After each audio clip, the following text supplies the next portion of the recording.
All right, Alexander, we have been documenting the last couple of days what has been going on with the Russiagate, which is now Obamagate scandal, and everything is coming out now. I mean, just a tidal wave of information as to how sinister the Obama White House, the FBI, the CIA, the James Clappers, the Comeys, the Brennans, the Susan Rices, and the Barack Obamas, not to mention Hillary Clinton, of course, it goes without saying, how sinister their intentions were with regard to President Trump, candidate Trump, and then President Trump. And a lot of stuff is now coming to light, especially with regards to the revelations of that January 5th, 2017 meeting.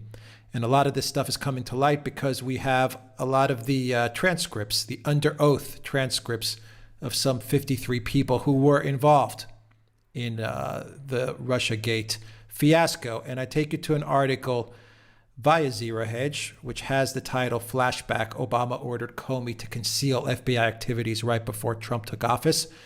And I refer to this article because they give a really good synopsis as to how the January 5th, 2017 meeting is directly related to what we feel is probably the last leg of this table that needs to be cut out from under the Russiagate scandal, and that is the George Papadopoulos, Joseph Mifsud narrative. And let me read you from that article, and you can put everything into context.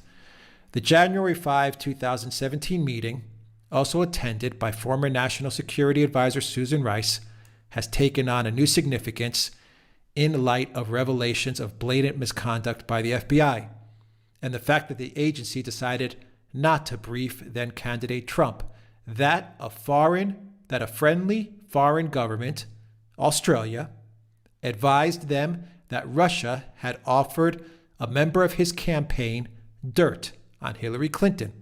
The rumored dirt was in fact told to Trump campaign aide George Papadopoulos by Joseph Mifsud, a shadow Maltese professor and self-described member of the Clinton Foundation. Papadopoulos then told Australian diplomat Alexander Downer, who told Aussie intelligence, which tipped off the FBI, which then launched Operation Crossfire Hurricane. Papadopoulos was then surveilled by FBI spy Stefan Halper and his honeypot assistant, who went by the name Azra Turk. While in 2017, Papadopoulos claims a spy handed him $10,000 in what he says goes all the way back to the DOJ under the previous FBI under Comey and even the Mueller team. Now, Alexander, the part about Mifsud, real quick, that he is part of the Clinton Foundation, comes from the Gateway Pundit, which has a title called This Changes Everything. Testimony reveals deep state spy Joseph Mifsud is member of the Clinton Foundation. Once again, you get into the interview transcripts that have been released, and Papadopoulos' wife made the claim that Mifsud told her many times on many occasions that he is also the member of the Clinton Foundation. Quote, Miss Mangiante, Papadopoulos' wife, said, he is also the member of the Clinton Foundation. Mifsud was boasting about his connection to the Clinton Foundation. Alexander, I gave you a lot of stuff to work with. Take your time and take us through this step by step. I'm glad you said that this is the last leg of this tottering structure, which is going to start to crumble. But let's go back first to that 5th of January 2017 meeting. Now, remember, what's going to happen is on the following day, the same people who are attending this meeting on the 5th of January with Obama and Susan Rice and Biden is also there, the others are all going to meet Donald Trump.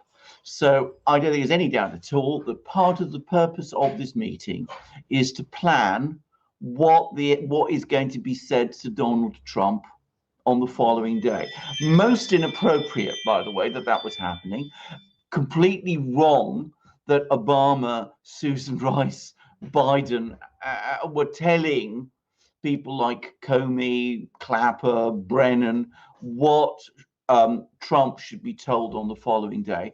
But that's clearly what the purpose of that meeting in part was. So Let's consider Trump is going to be told some things. He's going to be told about the Steele dossier, which by this point the FBI have heaps of information that it almost certainly isn't true. I mean, you know, they're interviewing all kinds of people. We know interviews are going on at the very same time throughout January. They're meeting the primary source, the sub-source, all those people. They know the Steele dossier is nonsense. Nonetheless, Trump is going to be told about that. He's not going to be told about Flynn. He's not going to be told that Flynn is the subject of investigation and that he's talking to the Russian ambassador or any of that kind of thing. He's not going to be told about any of that. Flynn, by the way, is always going to be in that room, but he's not going to be told about it either. And he's not going to be told about George Papadopoulos, who supposedly had this mysterious meeting in March of 2016 in a hotel in London where he supposedly met, well, he did meet with Joseph Mifsud there, who supposedly told him that the Russians have all this dirt or all these emails of Hillary Clinton's. Donald Trump is not going to be told about that, even though that is supposed to have been the starting point of the whole Crossfire Hurricane investigation. We have been spun this story that what decided the FBI to open an investigation, a collusion investigation, a counter-investigation, a counter-espionage investigation, looking at collusion between Donald Trump's campaign and the Russians on the 31st of July 2016, was this information from Alexander Downer and the Australians that in March 2016, this meeting between Joseph Mifsud and George Papadopoulos had taken place, and the Joseph Mifsud had given this information about the Russians having all those emails of Clinton's in their possession to Papadopoulos. So that information, that critical information, is going to be withheld from Donald Trump. Why? Why? Why is Donald Trump not going to be told about this?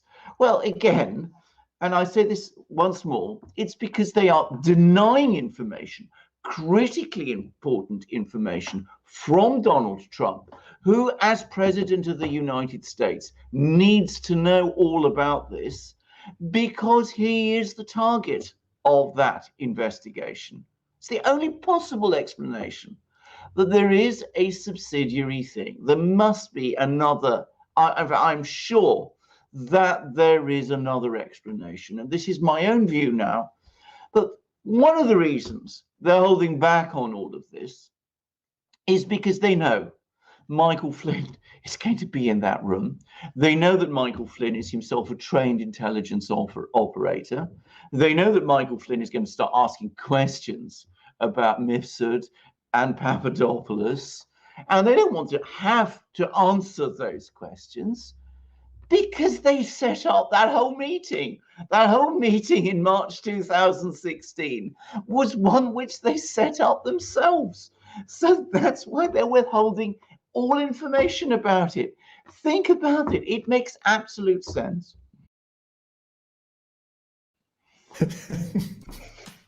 Can you repeat that again, Alexander? Because it's so hilarious. This is such a clown show.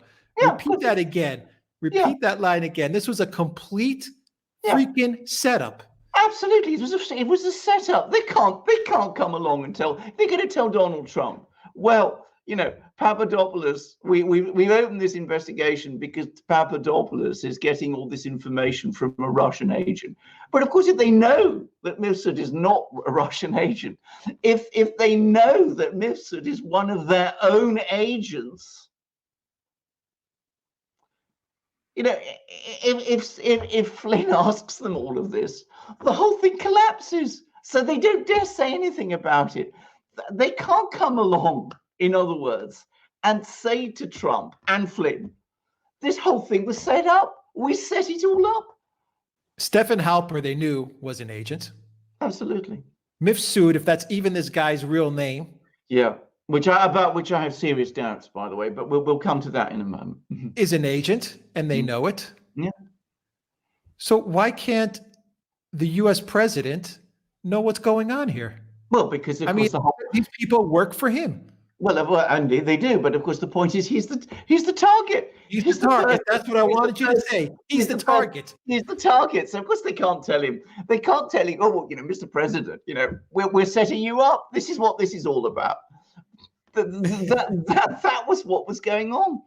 Now, as I said, coming to Mifsud, I mean, Mifsud, if he's even a let's real, if I mean, he's he's a even a real person. person, but if he's even a Yeah, real, a real. Well, I mean, the point yeah, is it his actual name? Now, yeah. I've been trying, and it's not easy to try to research this mysterious man. And I have to say, you go out and look for information about Joseph Mifsud, it's very thin. I mean, there's no information about his family. There's no, we don't know whether,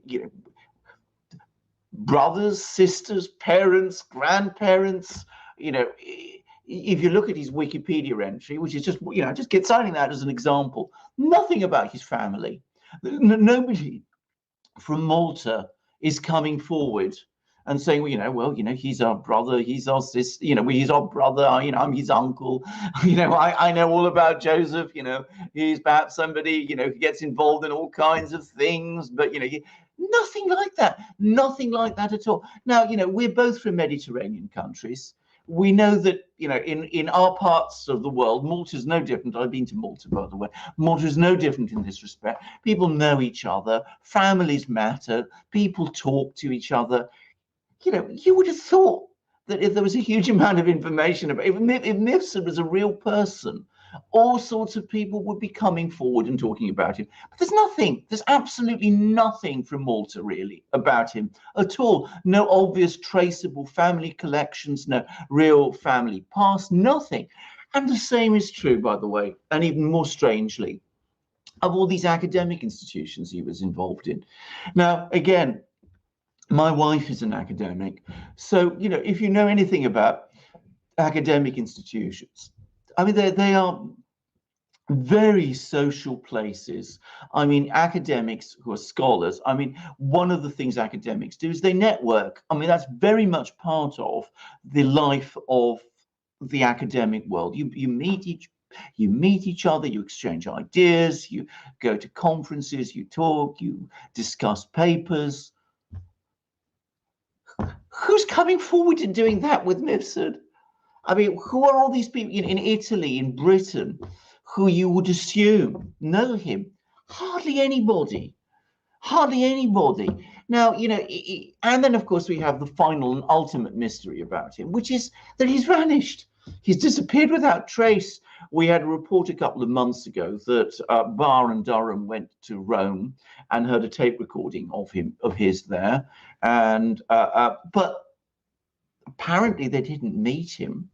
Now, people don't just vanish. It doesn't happen like that. I mean, even when they're killed, I mean, there's usually some kind of evidence. I mean, even someone like Jimmy Hoffa. I mean, there's he dies in there's something. Now, I can't help but think that the fact that he's vanished so completely is a sign that perhaps Joseph Mifsud never really existed, and that this isn't a person, it's an identity, and that the person who George Papadopoulos met, who was undoubtedly an actual person, was using an identity. Now, I mean, I may be wrong. This is very speculative. If Joseph Mifsud is listening to this, or if people know about more Joseph Mifsud, if somebody who has had some dealings with this man can come forward, please let us hear from you. But at the moment, I am very skeptical. And of course, by the way, I should add that if some of my guesses about this are right, and if it is an identity rather than an actual person, then bear in mind some of the things in his past that are attributed to Joseph Mifsud might not have happened at all, or might have been done by other people also using that identity, because intelligence agencies can actually, an identity can be used by different agents. So just bear that also in mind. But all right, this is speculation, and I'm not sure about this. It's just, as I said, I have doubts. I've had these doubts for a while. but about the fact that this meeting was a setup, this important meeting which happened in March 2016 between Papadopoulos and this man who was being introduced to him and who he knew as Professor Joseph Mifsud, that this was staged. Of that I have essentially no doubt. And the fact that Donald Trump was not briefed about it, despite this meeting having been supposedly the starting point of the whole Russiagate investigation, that makes me even more sure that this meeting was staged.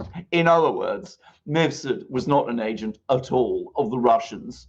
He was an agent of someone else. And the fact that he was gossiping about all his connections with the Clintons points in a certain direction. Yeah. Okay. Well, let's end this video by focusing a little bit on Papadopoulos and the fact that they've been it seems the FBI, the CIA, the deep state, Australian intelligence, UK intelligence, and it seems Israeli intelligence had been targeting Papadopoulos for quite a while. And it goes back to that last sentence from that Zero Hedge article, which said that he was given $10,000 by some mysterious agent. And Papadopoulos, we did a video on this actually. It was Papadopoulos' interview with Mark Stein. Mark Stein was interviewing Papadopoulos actually about his new book. And Papadopoulos was very clever as to how he handled that situation, because he was on holiday with his then girlfriend, now his wife, in Greece. And he's approached by some guy who says, come to Israel. We want to do some consulting venture with you. He goes to Israel, just a short flight away, goes to Israel, gets handed $10,000 in cash to do some sort of business consulting venture. And instead of Papadopoulos taking that money and starting to spending or doing God knows what, he gets back on a plane, goes to Greece, gives it to his lawyer, and locks it up. Yes. And the question was, why did you get that money? What was the reason for it? And why did you go to the lawyer? And Papadopoulos said, and I'm paraphrasing, he was like, they said they wanted to do some business. I was suspicious about what the hell was going on. And I went straight to my lawyer because, he had that gut instinct. He had that feeling in his gut where it looks like they're trying to set me up some sort of trap. And then, of course, all of this stuff with Russiagate and with Mueller and all of it just starts to move forward. So I think they were targeting Papadopoulos for quite a while, and they were trying to find different ways to get him to roll over or to get him to implicate Trump in the Trump campaign. They were targeting him from the get-go.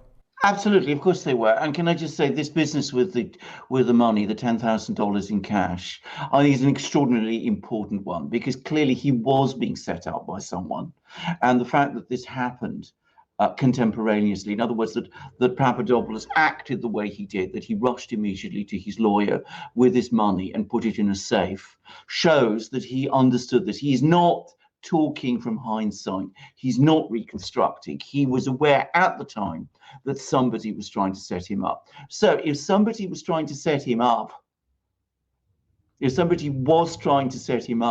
and you have a meeting in which it looks as if he was being set up, I'm referring to the meeting between Mifsud and Papadopoulos, then it looks as if that meeting must have been a setup. If something looks bad, then it probably is bad. If it looks like a setup and everything that's going around it shows that a setup is being hatched, then that which looks like a setup almost certainly is a setup. I mean, that's logic, that's inference, that's not proof, but that's what it seems to me. Again, if you're an investigator, it's a good point, I think, to start asking questions. Yeah, it seems to me that they were trying to pick off these entry-level, Trump consultants and campaigners and people that were working with the Trump campaign and then the White House. But these entry-level guys like Carter Page and Papadopoulos are guys that had, said they were associated with the Trump campaign, maybe for professional reasons, in order to boost up their resume, whatever that may be. But it seems that the FBI, the CIA, the deep state, all these agencies we're kind of targeting these guys in a way to, branch it out to hit Trump. I mean, that seems that's the MO. Oh, well, absolutely. Can I just say something? I mean, what did they say in Watergate? Follow the money. I mean, this is exactly right. And where did that money come from? And whose money was it ultimately? Was it the FBI's? Was it the Hillary Clinton campaigns? I'm just asking. I mean, I don't know, but that's always a good place to start an investigation. So if I was an investigator, the very first thing I would do if I was really looking into what was going on with Papadopoulos, as important as tracking down Mifsud himself, or the person who was calling himself Mifsud, I would get on a plane to Israel. I would find all those people that Papadopoulos was talking to. I would interview them. I would ask them about that money, and I would try and find out where that money came from, because that seems to me to be a very important thread in this story, and to see where it leads. And that is exactly, I think, what was going on. I think you described it precisely. They were homing around, looking for people that they could pin things on. They were carrying out surveillance on Carter Page. They were doing all sorts of things, probably with other people that we don't know about yet. And we know that they had informers all over the Trump campaign. And obviously, Papadopoulos was one of them. And we know that as well as all of this going on, because Horowitz has confirmed this, we know that there were people who he was meeting who were actually FBI informers, not helper, not this as a Turk woman, other people. And they were trying to sort of wangle him into making, admissions about Russian involvement with the Trump campaign, and he was consistently denying it. So that strongly points to me as if he was clearly being set up, he was clearly being provoked, all kinds of things were going on. And in fact, there is a huge amount of material here to actually go through and get to the bottom of. And which could lead to all kinds of very, very interesting people. Can I just say something else, of course, about Papadopoulos? He deserves a pardon, and that should be granted at once. There's no merit now, I think, in waiting for him to be exonerated by the court, because that would take too long. We have enough now to know that things were really, really bad. So let's just pardon him. Let's get proper questions asked. Let's get to the bottom of what really happened with him. And as you say, I've engaged in some speculations about Mifsud. I accept they are speculations. I don't know for a fact that Mifsud is an identity rather than an individual. But let's get to the bottom of what actually happened. Let's find out what really happened at that meeting in March, who that person that Papadopoulos met really is, and let's find out about all of these other things that were going on at the same time, and who was putting up the money, who was arranging all these meetings, because he was meeting all kinds of strange people. And this is one of the other things that was making Papadopoulos so suspicious. Who was behind all of this? Who was orchestrating it all? Was it the FBI? Was it someone else? Was it British intelligence? Was it the Hillary Clinton campaign? Was it the DNC? Was it all of them?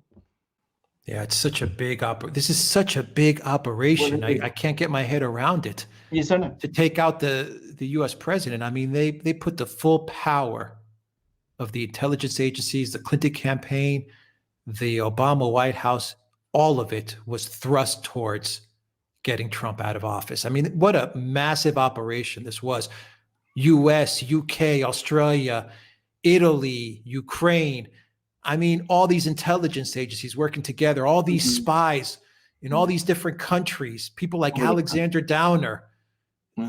What a massive operation this was. Absolutely. Bear in mind, can I just add one point? Because Horowitz says that there is no information in the FBI papers that Joseph Mifsud is in fact an FBI informer. And he makes it clear this is just, on the papers. He might have been an informer for some other intelligence agency of the United States. But of course, if Mifsud is not his actual name, if it's an identity, then of course you might not necessarily find the name an informer by the name of Joseph Mifsud in the FBI files if such a person with that name, a person called Joseph Mifsud was not a real person. If that wasn't a real, if that name isn't the name of a real person at all. He could be So, an so informer though for the UK, well, he could be an for informer for MI6, the for UK. Australian intelligence. I mean, he could be an He informer. could have been an informer for many people, but you see, he might have been Tom Smith, informer for the FBI, and that might appear in the FBI papers, but that wouldn't have been the name he was using. He might have been using a completely different name. You see, this is the wilderness of mirrors, which, as the intelligence world was once described, it's very difficult to know exactly what's going on because remember, these are people who work in the world of deception and disinformation. But a good investigator, and the United States is the best, it does, can get to the bottom of it. So let's unleash these people. Let's get them out there asking all the right questions, and they will get the answers, and we will know.